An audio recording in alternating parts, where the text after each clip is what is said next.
ng'abakkiriza okwetooloola ensi yonna bali mu kwetegekera amazaalibwa nga mukama waffe Yesu Kristo Omusumba w'e Masaka kitaffe mu Katonda w'Wannabatisita Kaggwa mu bubaka bwe obw'amazaalibwa asiimye enteekateeka ey'ensisinkano eyabaddewo wakati w'ebibiina by'obufuzi ne gavumenti gy'agambye nti nno lyokka ly'ekkubo eriyinza okuyitibwamu okutuusa ebirowoozo ebibaluma. Okwebaza pulogulaamu eno eya IPD Inter-Party Dialogue.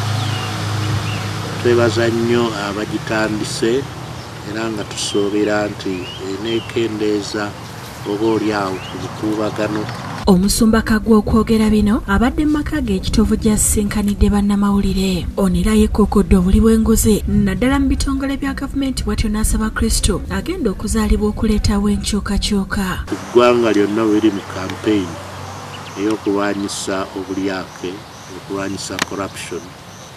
Kibeere nti buli omu ku ffe afuba okulaba nti alwanyisa corruption mu buli mbeera yonna. Obufu obwa Ssekokolo omubaka wa Lubaga South Katolo bw'amasisinkanye abalonzi be Ekabawa n'abagabira ebyasava bya Ssekokolo. Mu byabawadde mulimu bodaboda zaagabidde abavubuka, amagaali n'ebyalaani byagabidde abakyala saako ensimbi enkalo. Emyaka 20 nga sinaba kujja ng'obukodo buyitiridde. Abantu beefuula boogera ennyo olusungu. Olusungu lugaana luyitirira. Olusungu atuligaana tugenda okubya. Ababaka ab'enjawulo nga bakulembeddwa omubaka wa Makindye East Ibrahim Kasozi era abadde omugenyi omukolo basiimye Katolo bwamu olw'enkola ey'okuddiza ku bantu be. Mu bamemba ba paalamenti bonna yabasinga okwogera amazima.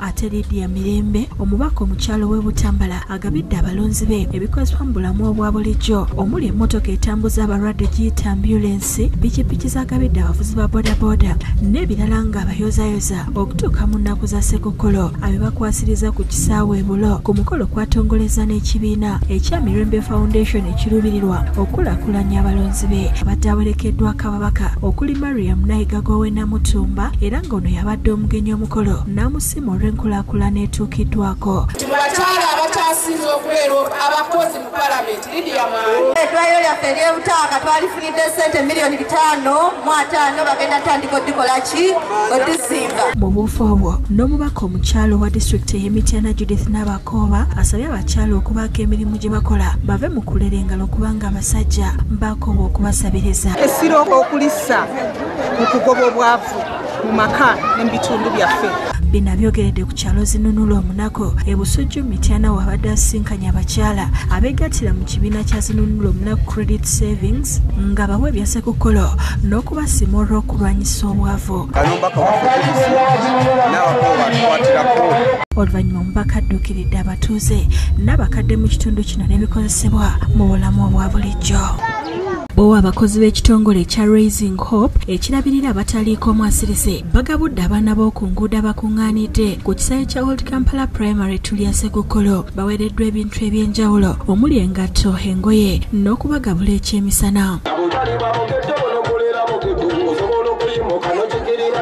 Era baweereddwa obujjanjabi obw'obwereere n'okubanaza ebigere okubazzaamu essuubi. Patrick Ssenyonja akulembeddemu enteekateeka eno ategeezezza nga bwe baavaayo okulaba nga bayamba ku baana bano n'okubasomesa akabi akali mu kubeera ku nguudo era okuyita mu kino bangi ku bo basobodde okudda mu masomero. Ezaako bazzaayo ewaka ne tubasomeseza ewaabwe ku kyalo kyabwe. Yo Eklezia ya Yesu Kabaka ng'eyita mu kibiina kya Society of St. Vincent de Paul bagabudde abakadde n'abaana abatalina mwasirize tulya Ssekokolo. Abantu bakuŋŋaanye okuva mu bitundu ebyetoolodde Kampala era nga baweereddwa ebintu omuli sukaali, omuceere, sabbuuni n'engoye. Byawo tusaba Mukama tusaasira duwe emirembe. Tweyanze. Akulira ekibiina kino Roslyn Birungi ategeeza nti bakikola okujaguliza wamu n'abantu bano ng'ebyawandiikibwa bwe birambika. Mulina ebintu bingi, wardrobes zijjudde, ebyokulya musuula naye abantu bano abamu tebalina wadde akannyo. Bo abayizi abasomerako ku ssomero lya Muyenga High School wakati w'omwaka 2010